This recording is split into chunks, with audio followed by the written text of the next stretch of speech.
वज़ीरिस्तान में दहशतगर्द हमला, भारतीय जंगी तैयारों की LOC पे परवाज़ें, अफ़गान तालिबान की क़यादत दोहा तलब, पाकिस्तान अब क्या करने वाला है। आप देख रहे हैं मुबश्शिर लुकमान चैनल, मैं हूं मुबश्शिर लुकमान। इस चैनल को सब्सक्राइब करिएगा, बेल आइकॉन को प्रेस करिएगा और कमेंट्स में अपनी राय ज़रूर दीजिएगा। पिछले 3 साल में पाकिस्तान ने अफ़गानिस्तान के साथ 200 फ्लैग मीटिंग्स की हैं, 800 बार सफारती एहतजाज किया, 10 JCC इजलास किए, चाइना और खलीजी ममालिक ने 3 मरतबा सालिसी की, हम उलमा इकराम और सफारतकारों के वफूद हमने काबुल भिजवाए। लेकिन इस एक्सरसाइज का नतीजा क्या निकला?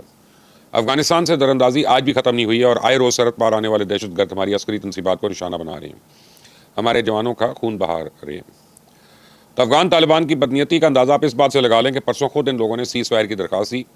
शाम 6 बजे सीज़ फायर शुरू हुआ। चंद घंटों के बाद इस सीज़ फायर की आड़ में उन्होंने 50 दहशतगर्दों की एक तश्कील करदा टीम को मोहम्मद एजेंसी में दाखिल कराने की कोशिश की। इनका निशाना शुमाली वज़ीरिस्तान है, जहाँ अफगानिस्तान से आने वाले दहशतगर्दों ने फ़ौजी किले पर खुदकश हमला किया। इस हमले की जिम्मेदारी हाफिज़ गुल बहादुर ने कबूल की और दुनिया जानती है कि ये शख्स अफगानिस्तान के अंदर मौजूद है और वहाँ इसको नकलो हरकत पर कोई पाबंदी नहीं है। दुनिया को यह भी पता है कि TTP का सरबराह भी अफगानिस्तान में मौजूद है। लेकिन लोगों की आंखों में धूल झोंकने के लिए नूर वली मसूद ने कल अपनी एक वीडियो जारी की, जिसमें उसने दावा किया कि वो अफगानिस्तान में नहीं बल्कि खैबर के इलाके में मुकीम है। अपनी इस वीडियो में इसने आसपास के मनाजिर दिखाकर अपने इस दावे को सच साबित करने की कोशिश की। लेकिन हम जानते हैं कि काबुल में ड्रोन हमले के बाद होस्ट भाग गया था और आज तक वहीं छुपा बैठा है। तो TTP की जानिब से इस जाली वीडियो को जारी करने के 2 मकासद थे। एक तो वो अपने लोगों को यह पैगाम देना चाहती थी कि इनकी क़यादत जिंदा सलामत और महफूज है। दूसरा ये कि पाकिस्तान के इस दावे को भी गलत साबित करना चाहती थी कि TTP की क़यादत अफगानिस्तान में बैठी हुई है। आप देखें कि पाकिस्तान और तालिबान के दरमियान सालिसी के लिए कतर ने कल दोहा में इजलास बुलाने का ऐलान किया था। जो ही ये खबर ब्रेक हुई, इसके थोड़ी देर बाद नूर वली मसूद की ये AI जनरेटेड वीडियो जारी कर दी गई। अल्हम्दुलिल्लाह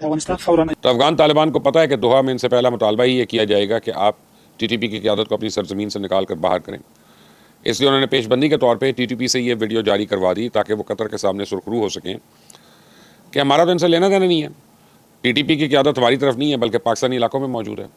इससे पाकिस्तान हमें मुर्द इल्ज़ाम ठहरा रहा है और हमें मुर्द इल्ज़ाम ठहराने की बजाय अपनी नाकामी तस्लीम करे। यही बात मुल्ला मुत्तकी ने दिल्ली में बैठ कर की थी और अब यही मौक़िफ़ अफगान इंटेलिजेंस के अहदेदार दोहा में दोहरा रही हैं। तो सालिसी के अमल में शरीक एक दोस्त मुल्क ने तजवीज़ दी है कि ड्यूरेंट लाइन के पार कम से कम 4 से 6 किलोमीटर तक अफगान इलाके को खाली कराकर उसे बफर जोन बना दिया जाए और इस इलाके में मौजूद तमाम अफगान आबादियों को भी कहीं और मुंतकिल हो जाएं। इलाका खाली होने के बाद पाकिस्तान को यह हक होगा कि जो भी ज़मीन पर कदम रखेगा इसे गोली से उड़ा दे। अफगान तालिबान ने न सिर्फ इस तजवीज़ को मानने से इनकार कर दिया बल्कि उल्टा उन्होंने ड्यूरेंट लाइन को आर्जी लाइन कहना शुरू कर दिया। तो अफगान वज़ीर बराए सरहदी अमूर नूरुल्लाह नूरी जो हैं, उन्होंने कल बाकायदा इस बात का ऐलान किया कि ड्यूरेंट लाइन अंग्रेज़ की खींची हुई लाइन है और हम इसे तस्लीम नहीं करते। वक्त आने पर हम खैबर पख्तूनख्वा और बलूचिस्तान के पख्तून इलाकों को भी अफगानिस्तान में शामिल करेंगे। तो अफगान वज़ीर की यह गुफ्तगू सुनने के बाद अब इस बात में तो कोई शक नहीं रहा ना कि माजी में होने वाले मुज़ाकरात की तरह दोहा इजलास भी बेनतीजा साबित होगा। ये बात मैं इसलिए कह रहा हूँ कि भारत आने वाले दिनों में काबुल में बाकायदा अपना सफारत खाना खोल रहा है। Pakistan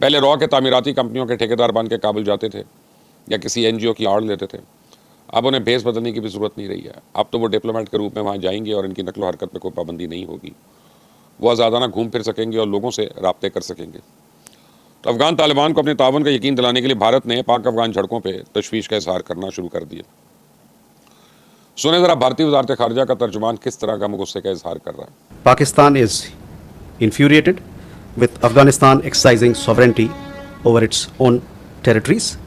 India remains fully committed to the sovereignty, territorial integrity and independence of Afghanistan.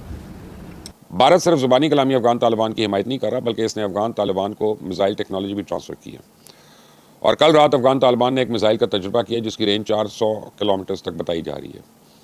इसके अलावा इंडिया अफगानिस्तान को एयर डिफेंस सिस्टम भी फराहम करने की तैयारियां कर रहा है। यही नहीं, पाकिस्तान को LOC और इंटरनेशनल बॉर्डर पर मुसलसल इंगेज रखने की भी कोशिश कर रहा है ताकि वो मगरबी महाज पर खुलकर कोई कार्रवाई ना कर सके, कल रात भी इंडियन एयरफोर्स के लड़ाका तैयारे LOC और सरहदी इलाकों में मुसलसल परवाजें करते रहे। वो रोज़ाना मौके की ताक में उड़ान भरते हैं, लेकिन हमारे JF-17 थंडर्स को देखकर दुम दबाकर वापस भाग जाते हैं। जिस दिन से अफगान तालिबान ने सरहदी झड़पें शुरू की हैं, उस दिन से भारत ने पेट्रोलिंग की नाम पे इश्तियाल अंगेज़ी का सिलसिला शुरू कर रखा है। लेकिन तमाम तर तैयारियों के बावजूद भारतीय सेना को अभी तक हमला करने की जरूरत नहीं हुई है और इंशाल्लाह होगी भी नहीं। तो अफगान तालिबान की तबीयत साफ करने के लिए पाकिस्तान ने आज चंद अहम फैसले कर लिए हैं। अफगानिस्तान सिर्फ दो तरफा तजारत नहीं बल्कि अफगान ट्रांजिट ट्रेड भी मुअत्तल हो गई है। तमाम सरहदी चेक पॉइंट्स पे माल से लदे हज़ारों ट्रक कतारों में खड़े हैं, लेकिन पाकिस्तान ने इनके इजाज़तनामे मनसूख कर दिए हैं। इस तरह कराची पोर्ट में भी ट्रांजिट ट्रेड के तहत आने वाले कंटेनर्स की क्लियरेंस का अमल मुअत्तल कर दिया गया। आगे सर्दी आने वाली है और अफगान तालिबान को पता है कि तजारती रास्ता ना खुले तो फिर काबुल और कंधार में ना आटा मिलेगा, ना तेल और गैस। तो मुल्ला मुत्तकी ने दिल्ली में बैठकर कहा था कि हमारी सरहदें 5 मुल्क से मिलती हैं, हमारा किसी और हमसाये को हमारे पे एतराज़ नहीं सिवाय पाकिस्तान के। मुल्ला मुत्तकी को मेरा चैलेंज है कि अब जाए ना अपने बाकी हमसायों के पास, मैं देखता हूँ कि वो उनके लिए कैसे अपनी सरहदें खोलते हैं। ईरान अभी करमान में होने वाली दहशतगर्द हमले को नहीं भूला। इसराइली हमले के दौरान अफगानियों ने जो कुछ वहाँ किया उसे वो भी याद है। रशिया को भी पता है कि मॉस्को में दहशतगर्द हमलों के पीछे कौन था। सेंट्रल एशिया की रियासतों ने भी इस तवील अरसे से अफगानों का दाखिला बंद कर रखा है। ये लोग अरसा दराज से हमारी मीशत के साथ खिलवाड़ कर रहे हैं, सालाना अरबों डॉलर का नुकसान कर रहे हैं और ये ट्रांजिट रेट के तहत सालाना अरबों डॉलर का ड्यूटी फ्री सामान अपने लिए मंगवाते हैं और फिर उसे सरहदी इलाकों के जरिए हमारे यहाँ स्मगल कर देते हैं। पाकिस्तान जब भी ट्रांजिट ट्रेड पर सख्ती करता है या स्मगलिंग रोकने की कोशिश करता है तो इसमें पाकिस्तान में इनके हरकारे रोना पीटना शुरू कर देते हैं। लेकिन अब इनका वावेला काम नहीं आएगा। ये तजारत अब उसी वक्त शुरू होगी जब दहशतगर्दी खत्म होगी। ये रास्ते अब उसी वक्त खुलेंगे जब माल सिर्फ काबुल और कंधार ही नहीं बल्कि इससे आगे सेंट्रल एशिया तक जाएगा। पाकिस्तान ने एक और अहम फैसला यह किया कि अफगान मुहाजिरीन को हर सूरत वापस भिजवाया जाएगा। पंजाब हुकूमत ने एक अच्छा फैसला किया। जो अफगान मुहाजिरीन पाकिस्तान में पैदा हुए और जिनके पास कानूनी दस्तावेज़ात मौजूद हैं उन्हें टैक्स नेट में लाया जाएगा ताकि जब ये वापस नहीं जाते तब तक टैक्स तो अदा करें। तो मैं दूसरे सूबों की बात नहीं करता, सिर्फ लाहौर की मार्केट्स में ये अफगान मुहाजिरीन अरबों रुपए का काम करते हैं, लेकिन इनसे टैक्स मांगो तो ये मुहाजिर बन जाते हैं और अगर वापस भिजवाने का कहो तो वावेला शुरू कर देते हैं कि हम तो मुहाजिर नहीं, क्योंकि हमारी तो पैदाइश ही पाकिस्तान में हुई थी। तो अब इनकी ये वारदात नहीं चलेगी। अफगान मुहाजिरीन की निशानदेही के लिए चारों सूबों में बैक वक्त ऑपरेशन शुरू हो चुका है और आने वाले दिनों में इसके मुस्बत नताइज सामने आना शुरू हो जाएंगे। आपकी इस बारे में क्या राय है? कॉमेंट्स में ज़रूर दीजिएगा। अपना ख्याल रखें। अंटिल द नेक्स्ट टाइम, अल्लाह हाफिज़।